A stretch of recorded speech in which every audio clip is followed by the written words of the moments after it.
Egunon, eskerrik asko tortzeagatik eta aukera hau emateagatik Texeri. Pixkat kontatuko izuet, orain arte eskurak nola, gure esperientzia propiotik nola egin duen lan urte hauetan.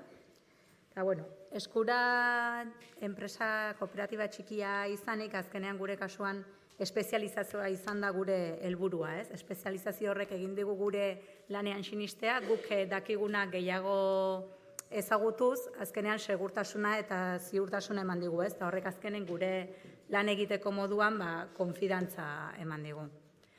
Baina, karo, espezializazio horrek zekartzen du azkenean alor bat bakarrikan ezagutzen dezu ondo eta guk ere hori nahi dugu, ez? Guk gurean ondo lan egitea, ondo ezagutu eta horrek ekartzen gaitu beste kooperatiba o beste entitateekin elkarlanak sortzea bultzatu gaitu horrek.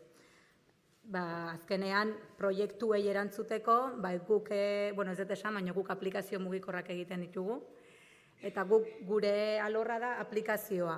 Adibidez, zerbitzari lanak ez ditugu egiten, baina aplikazio batek beti behar du zerbitzaria edo beti behar du elektronika bat, ez, edo. Eta, horretarako gu beti elkarlana egin dugu, guk aplikazioak egiten ditugu, hori ongi egiten dugula uste dugu, eta azkenean beste lan guztiak egin genezake, baina guk egiten hasten balin bagea denbora gehiago tardatuko dugu, azkenean denbora hori gure lana da baita ere, gure dirua da, orduan zeo beto besteekin elkarlanean proiektuak bultzatu, ez? Horretarako ditugu beste kooperatiba batzuk, zerbitzari lanetan edo elektronikan, eta denon artean proiektuak aurrera ateratzen ditugu. Azkenean, orain arte, erlazio horiek naturalki sortu ditugu, bai gertutasunagatikan, igual espazioa konpartitzen degulako, azkenean arrasaten daukagu ofizina bat, eta bestea horereta, azkenean horko enpresekin lan egin dugu, naturalki, bai gertutasunagatikan edo bai adiskidetasonagatikan, ez? Bide honetan, ezagutu dugun jendea, bide lagun izan dugu, eta horiekin egin dugu proiektuen lana, ez? Gerorek beti izan dugu argi gure lan egiteko modua alden neurrian teknologia libreak erabiliko ditugula. Azkenean horrek ematen baitugu gure askatasuna, ez? Baitare, azkenen enpresa txikia izanek, lizentziak eta ezakiz azkenen baitare, askatasun hori oso importantea da guretzako. Eta saiatzen gea gure sare hori, eskurak daukan sare hori baitare hor inguruan ibiltzea.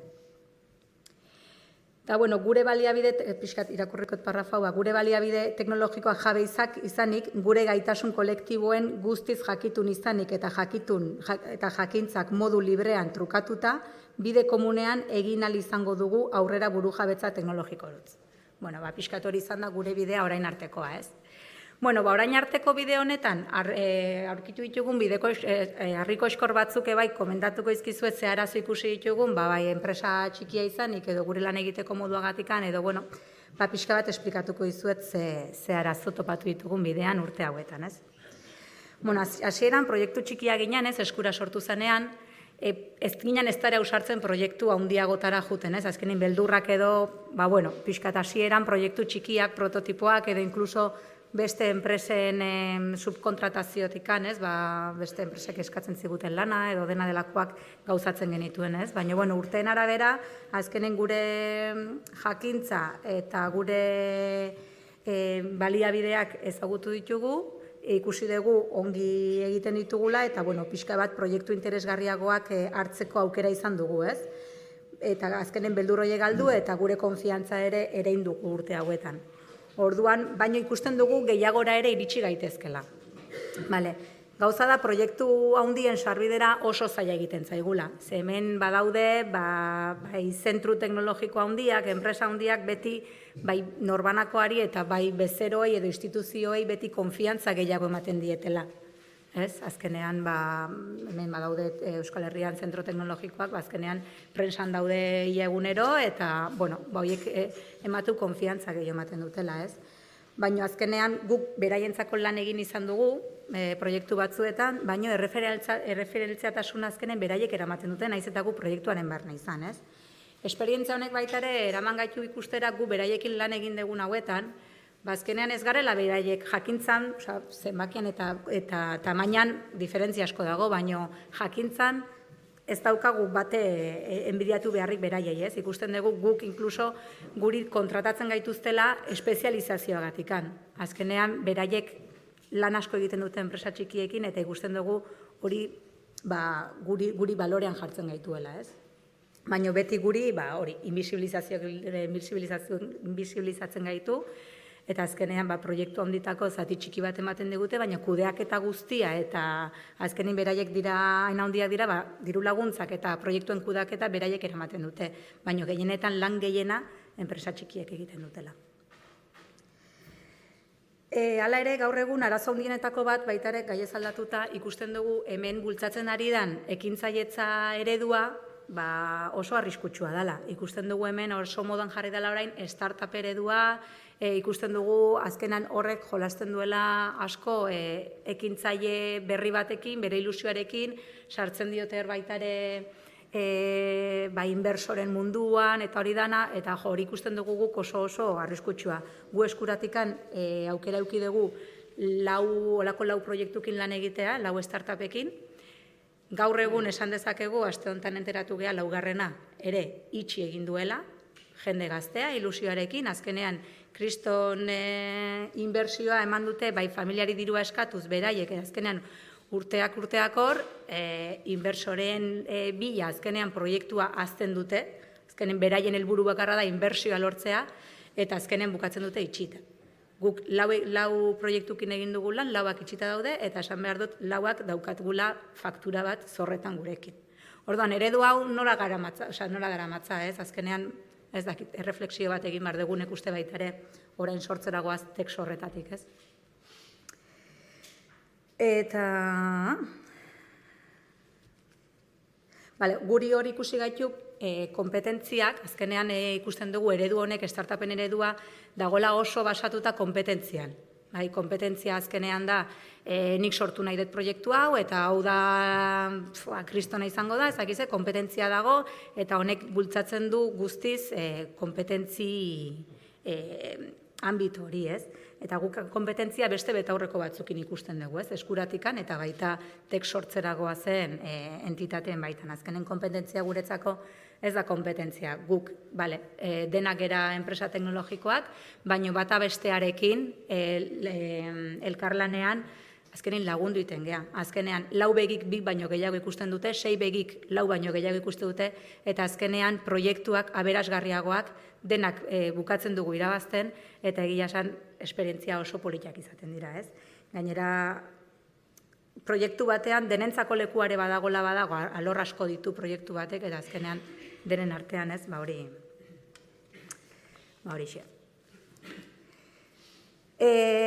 Gerore eskuraren beste puntu importante bat, eskurak 2 emakumek sortu zuten teknologiak daukan genero maskulinizatu honetan, eta hori guretzako azkenean bai izan dela oso garrantzitsua, ez? Eta eskuraren ardatz garrantzitsu bada emakumearena.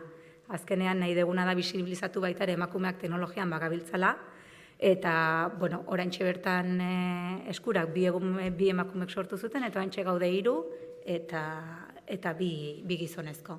Orduan, gu beti saiatuko gera emakumeren garrantzia enpresa barruan ere hor izaten, ez?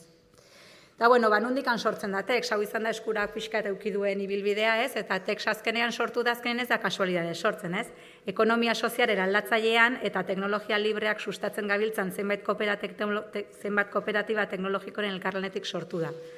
Azkenen behar komunak ditugu, beti berdinak elkartzen ginean, eta azkenean zergatik ez sortu entitate bat edo elkarte edo zerbait ez, talde bat hori dana lan egiteko modu hori bultzatuko duena, ez?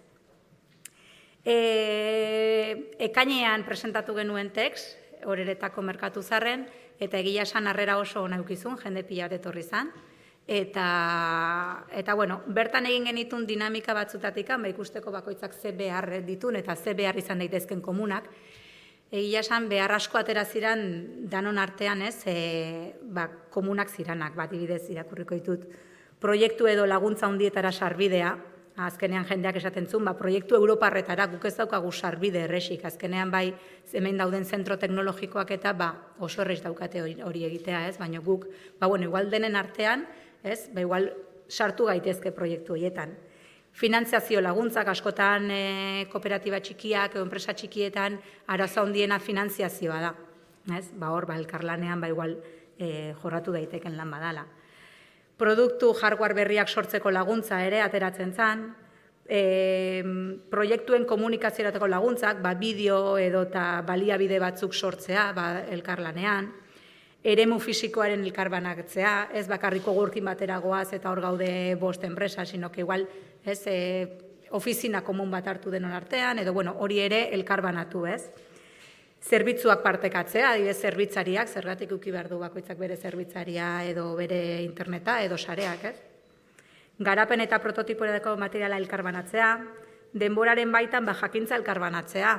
Azkenen montatzen baitugu formakuntza egunak edo, izan daiteke pertsona honek daki gai honetaz, egingo dugu egun batean, goiz bat, formakuntza goiza, zergatik ez, beste enpresak behar berdinak balin badituzte, formakuntza hori ez, elkarbanatu baitare. Denboraren truke edo, hori atera zan. Esparru ezberdinetako formakuntza, ez, Big Data, adibidez, Big Datan edo Machine Learning edo LPO, ez, adibidez, abokatu batzuk edo balin badaude sarean, teknologikoak, zergatik ez, legearen baitan baitare formakuntza batzuk. Eta gero importantenetako aterazan perfil jakin batzutako beharra, ez? Azkenen guk oso teknologikoak, oso espezializatuak izanik, gure arazo handinetako bat, eskura eta baita parte hartu genuen beste kiden artean zan, perfil teknologikoak lortzearen aukera. Azkenen guk enpresa txikia izanik egia da, ematen digula aukera beti teknologian azkeneko teknologietan egoten, eta horrek perfilak bilatzeko garaian oso zaila egiten zaigu. Eta nola egin, perfilak lortzeko, igual ateratzen zan ideia bat, lanpoltsa bat egitea edo dena delakoa. Eta gero ere eskatzen zan, igual aplikazio libreak eta dauden, software libreko aplikazioen katalogo bat, ez? Azkenen asko hitz egiten da, baina, zeintzuk dira katalogo bat egin, eta denon eskura egotea, ez? Hori egintzen erreflexio eta gero, guztion ideiak bateratu eta dinamika gehiagoren ostean garrantzizko 2 proiektu identifikatu ziren texetikan. Bat esan dudan alenotikan dala lanpoltsa, azkenean lanpoltsa sortzea, ez? Enpresa zerrenda bat osatu, ikusi ze pertsona dauden enpresa bakoitzean, pertsona bakoitzak ze jasotzen duen, zer ezagutzen duen, eta, lanpoltsa hori izan daiteke, enpresa batek behar balin badu momentu honetan, lankarga bat balin badaukalako, naizta kompetentzia izan ondokoa, zergatik ez deskargatu horretan, ez? Azkenean, elkarlan horretan, interesgarria ikusten dugu.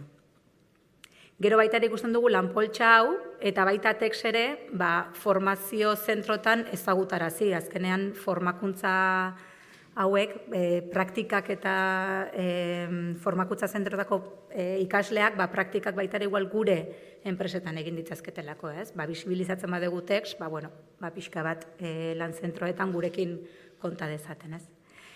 Beste puntu aterazana proiektua jorratzeko, bizantzan tex eskola, leheno komentatu duguna, azkenean formakuntza komunak egitea. Guk orain nahi dugu ikasi, ez dakit, Larabilen zerbait, guk hori ez dugu jorratzen, baina ikasi nahi dugu, ez? Ez dakiz enpresakoak dago prest egiteko formakuntza hau, eta, animatzen diranak, egiten da formakuntza bat, eta, formakuntzak izan daitezke azkenean, daukagun enpresa eta pertsonen jakintzaren arabera. Azkenean geoz eta gehiago, geoz eta arlo gehiago jorratu ditzazkegu, ez? Gutako askok behar oso antzekoak partekatu ditugu, argi gelditu zen bezala, sektore barnean izaera berezia izan nahi duen ekonomia sozialaren markoa eta burujabetza teknologikaren perspektiba anitz batekin lan egin nahi duen sujetu bat sortzeko aukera ikusi dugu. Esan bezala, denak izan geha ekonomia sozialean ibiligeanak, teknologia burujabetza, teknologia libreak, sujetu hori sortzeko, ez? Eta, sare hori zabaldu nahi dugu, gure lan egiteko modua duten beste enpresak ezagutu nahi ditugu eta baliabideak handitzeko eta soluzioa berazgarriak sortu alizateko. Eta enpresa handien ainako erreferentzialtasuna izatera iritsi daitekeen sujetua izatera ere sinisten dugu. Azkenean presentzia bat lortzen badugu, agian beste zentro hori ja da, hemendik urte batzuta lortzen badugu izango litzake, enpresa handien mailara iristen bagea erreferentziatasunean, eta nola sortu nahi dugu harreman sare hau, ez? Gure hemen 3 ekintza mota ikusten ditugu, 3 lotuta daude bata bestearekin, dirala divulgazioa. Divulgazioa da azkenean sujetua divulgatzeko, indetzazkegu aurkezpenak, gaurkoa bezala, edo inkluso hain arrotzak egiten zaien jendeari ez, asko, kontzeptu asko, buru jabetza teknologikoa igual hemen gaudena pixkatu lertzen dugu, ez? Baina igual kanpora begira edo teknologikoko kontzeptuak diranak, horren baitan bideoak egin, bideoak beti hobetu lertzen dira, ez? Pixkat sortu material bat, ez? Aurkezpenak eta informazio guzti hori helarazteko. Gero beste ekintza batzuk ikuste ditugu formazioak, sujetua bera formatu, formakuntzak eginez, sujetua bera formatzen dugu. Geroz eta formazio gehiago egon, sujetua ere beti aberasgarriago izango da. Teknologia libreak zabaltzeko aukera ezin hobea ikusten dugu formazio bitartez, eta beste alde batetik formazioak gure behar nagusi bati erantzutera iritsi daiteke. Azkenen beharrezkoak ditugun perfil horiek, ezi ditzazkegula. Azkenean guk behar balin badugu lenguai jakin bateko garatzaile bat, eskura bezala, zergatik ez formatu pertsona bat, horretan. Adibidez, guk azkeneko 2 pertsonak sartu direnak eskuran, apostura egin dugu, formatu inditugu. Azkenean, apostu bezala, ikusi dugulako gure bidea hori dela, guk formatu behar ditugula, ze kanpo formazioan ez dagoela aukera hori. Gero beste ekintza mota azkenean, eta garrantzitsuenetakoa izango da produkzioak, gure artean, tekst osatzen dugun entitateen artean sortzen diran produkzioak. Azkenean sujetoa bera indartuko duen ekintza bat da hau, ez? Teksten sarean dauden enpresa proiektuak ezagutu eta bakoitzaren indargune eta aholguneak ezagutuz, elkarlanak sortzea da gure helburu nagusitako bat, ez? Gure sarean baitan sortzen diren proiektuak geroz eta aberasgarriak eta pontetegoak izan daitezen. Guk gure arteko lanak bisibilizatzen baditugu baitare, azkenean sujetua berare lehenengo ekintzara nijoa, ez? Divulgatzera goaz. Divulgazio hori, formakuntza bitartez baitare sujetua aberasten da eta indartzen da, eta horrek azkenean produkzioak gero eta handiagoak izatera iritsi daitezke. Horregatik azkenean 3 sujetuak lotuta daude, ez? Erreprodukzio zirkular horretan. Eta, tekstetik zer ikusiarazi nahi dugu, gure pixkate diskurtsoa edo, guke teknologia buru jabetzan, barruan, hor ikusten dugu, ekonomia sozial eraldatzailea eta teknologia libreak, baina guk teknologia libreak beharrezkoak ikusten ditugu ekonomia sozial eraldatzailea erekin, bata besteari gabe ez dugu ulertzen, ez? Azkenean beste enpresa edo beste harremantze modu edo eredu berriak sortuz, ez? Teknologia burujabetza estrategikoa da guretzako, baina osotasun ideologiko eta politiko baten barruan. Guk eta teknologia libreak elkartzea ulertzen dugu, biak direlako beharrezkoak, ez? Teknologia burujabetza modu integral batean ulertzeko. Azkenean honek teknologia libreak bisibilizatzeko beharra ikusten dugun ez teksten hori oso posible ikusten dugu eta teknologia libreen erabilpena geroz eta komunagoa izatea nahi dugu, bai norbanakotan eta batez ere enpresa barruetan, teknologia libreak erabiltze hori, baina inoiz ez ahaztuta ekonomia sozial eraldatzailea, ez? Beste puntu fuerte bat bisibilizatu nahi duguna, baina hau ez dugu egin nahi modu zehatz batean eta hildo bat jarrita dela emakumearen papera. Ez dugu lan hildo estrategiko bat jarri nahi honi, baizik eta nahi dugu jarri transversal moduan. Azkenean, gaur ninagon bezala hemen teknologia, tekst aurkezten, emakume bat, hola bisibilizatu ez, emakumearen papera. Ikusi baitare, bilatu emakume referenteak eta hoiei, bisibilizazioa eman, eta lan hori gure baino ez hartu lan estrategiko bat bezala sinoke transversala izatea. Guk eskuratikan baitare eukidegun esperientzagatikan guk eman izan ditugu robotikako klaseak ikastoletan eta ikusten dugu 12 urtera arte neskak mutilak bezala oso motibatuta daudela teknologiarekin robotikako klasetan paretsu, baino iristen da puntu bat, ikusi dugu guk behintzat 12 urtekin, interes hori galtzen dela, eta nahi dugu ikusi zer dan, eramaten diona neskatxa bati, bai magisteritza edo feminizatuago dauden beste bide batzuk hartzen, eta ez ingenieri bat. Texedikan ere saiatuko gera pixka bat egiten hor ikerketa bat, ber zer dan, zer egiten duena sektore hau han maskulinizatua. Eta, bakarrik esan, hemendikan, gonbidatuta zaudetela, Texen parte hartzera, egia esan, aurkeztu gerunean, ez ziren bakarrik enpresa teknologikoak etorri ziren baitare hezkuntzan dauden ikastolak eta zentroak etorri ziren eskolak, eta hori ere oso garrantzitsua ikusten dugu, eskoletan burujabetza teknologikoa sustatzen baldin badugu, azkenean etorkizunaren papera handi bat ere eginda daukagula. Orduan, eskua luzatzen dizuet, bai enpresa teknologikoi, baina baita hezkuntzan, edo zuek ikusten baizue zuen enpresan, hemen paper badaukazuela baita ere, aurrera.